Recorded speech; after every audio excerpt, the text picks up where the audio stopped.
Donc, ce que j'ai envie de partager avec vous aujourd'hui, c'est une pratique de yoga qui est simple et en même temps il a une efficacité sur tous les plans, la santé, le bien-être. Et c'est quelque chose qui s'associe avec le matin, avec le réveil du matin. Donc on a, après le nuit, où les articulations, les muscles, ils étaient au repos, ou tendus. Le matin, on a besoin de quelque chose qui éveille nos articulations et qui éveille pas simplement les articulations, mais tous les systèmes articulaires, musculaires, respiratoires, mais aussi au niveau de la circulation du sang, l'appareil digestif. Donc c'est vraiment un éveil.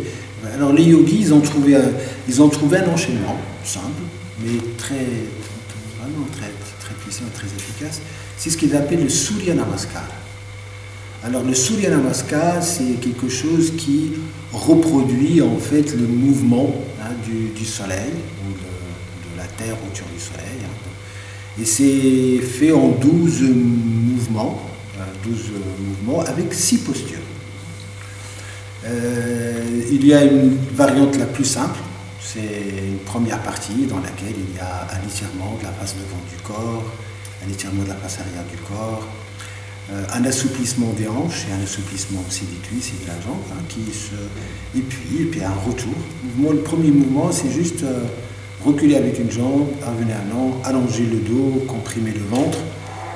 C'est une séquence qui est faite en 4 mouvements. Et puis après, à la base de cette première séquence, on peut ajouter des choses. Donc à partir de cet étirement de la face devant de la cuisse, il y a une posture d'extension. Et après, à partir de l'étirement très simple du dos, on peut ajouter aussi un étirement du dos et un étirement de la jambe, ce qu'on appelle la position de Adho Mukha Svanasana, ou le chien qui regarde vers le bas. Et avec ces 6 postures, on peut faire des variantes de plus en plus élaborées, et que le pratiquant, qui n'a pas d'expérience de yoga, ou quelqu'un qui a déjà une expérience de yoga, peut commencer, première semaine, de faire la première séquence.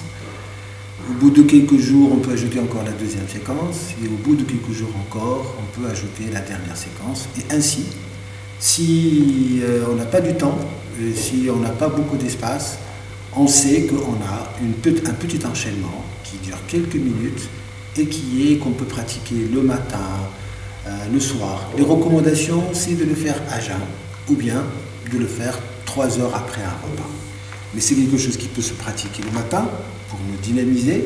Si on pratique le soir, on peut le décomposer en s'arrêtant dans les positions et dans les mouvements, et ça peut nous aider à favoriser le sommeil.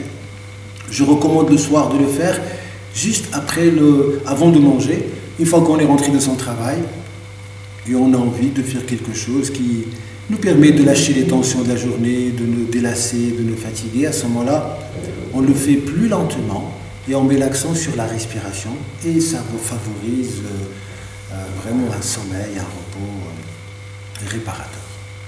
Voici ce que je vous propose cette fois-ci. Merci beaucoup Sidris. Un petit mot pour Nefs Magazine Maroc. Improvisé. Qui commence.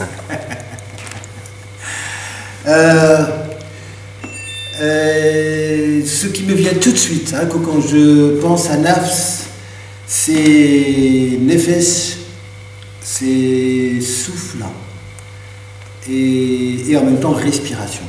Et le yoga, c'est exactement la même chose. Le yoga, c'est un travail sur la respiration et en même temps sur le souffle, et en même temps sur l'âme, Nafs.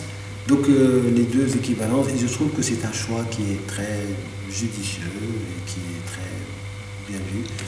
Alors, plus de souffle, plus de nafs, et que ça soit vraiment un début de quelque chose qui, je pense, qui va sûrement bien évoluer.